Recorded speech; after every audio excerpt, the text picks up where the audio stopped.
Major সিনা মোহাম্মদ রাশেদ হত্যার প্রধান আসামি ওসি প্রদীপ ফাঁসির রায় ঘোষিত হয়েছে বহু আগেই, কিন্তু আজ পর্যন্ত ফাঁসির কার্যকর তারিখ ঘোষণা করা হয়নি।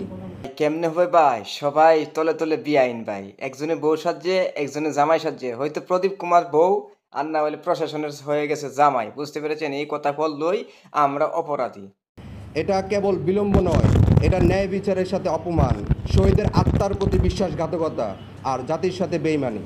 এই বিচার নাই রে ভাই, নেই বিচার থাকবো কেমনে? যদি থাকে, শহীদের সাথে এরকম অপমানজনক কাজ করতেছে কিভাবে? একজন ফাঁসির রায়ের ব্যক্তি তাদেরকে ঘুরাইতেছে। এদিকে বাংলাদেশের জনগণের সাথে ধোঁকাবাজি করতেছে, শহীদের পরিবারের সাথে ধোঁকাবাজি করতেছে, এবং এই শহীদদের সাথে ধোঁকাবাজি করতেছে। ভাই, এটাই হচ্ছে আমাদের সোনার বাংলাদেশ। প্রদীপের মতো একজন দাগী খুনি আসামি ফাঁসি কার্যকরের সরকারের এই দীর্ঘসূত্রতা কী বার্তা দিচ্ছে?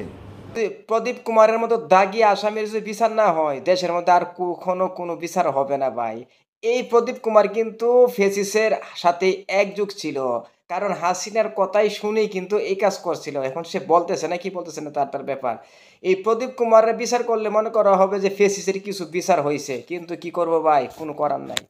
যে অপরাধীরা রাজনৈতিক বা প্রশাসনিক ছত্রছায়া থাকলে বিচার এড়িয়ে যেতে পারে, এই বিলম্ব শুধু ভুক্তভোগী পরিবারের নয়, আমাদের সবার প্রিয় আমাদের আর্ম ফোর্সেস, আইনশৃঙ্খলা বাহিনী এবং সাধারণ মানুষের মনোবলকে আঘাত করেছে। শহীদদের প্রতি অপমান করলে কোনো সমস্যা নাই, তারা টাকা পাইতেছে ভাই। জনগণের কোনো সমস্যা নাই ভাই, জনগণদেরকে দামা চাপা দিয়ে রেখে দিব ভাই। যত আন্দোলন করেন, যত দাবি করেন, কোনো কিছু হবে না। কারণ প্রদীপ কুমারের সবাই বাঁচানোর চেষ্টা করতেছে। এই যে বলেন আর্মি বলেন, পুলিশ বলেন, র্যাব বলেন, সবাই এক গ্যাটার গাথি, বুঝছেন? আমরা এক্স ফোর্সেস অ্যাসোসিয়েশন স্পষ্টভাবে আপনাদের মাধ্যমে পুরো দেশবাসীকে জানিয়ে দিতে চাই, এ ধরনের বিলম্ব আর চলবে না।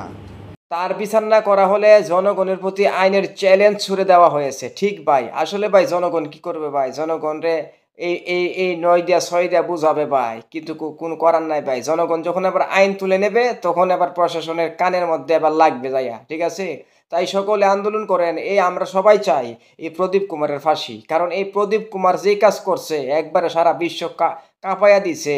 এই যে সিনহার হত্যা, এটা কিন্তু রাজনৈতিকভাবে হত্যা করা হয়েছে। সিনহা সবকিছু জানতো, ফেসিসের আমলের সবকিছু জানতো। এই কারণে প্রদীপ কুমারের মাধ্যমে তাকে হত্যা করা হয়েছে, শহীদ করা হয়েছে। আমরা চাই তার বিচার। এই বিচার করার জন্য আমরা সবাই আন্দোলন করতে রাজি আছি কিনা?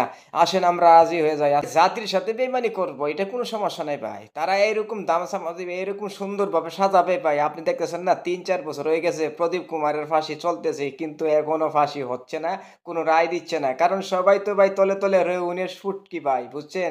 আজকের মতো এখানে, আসসালামু আলাইকুম।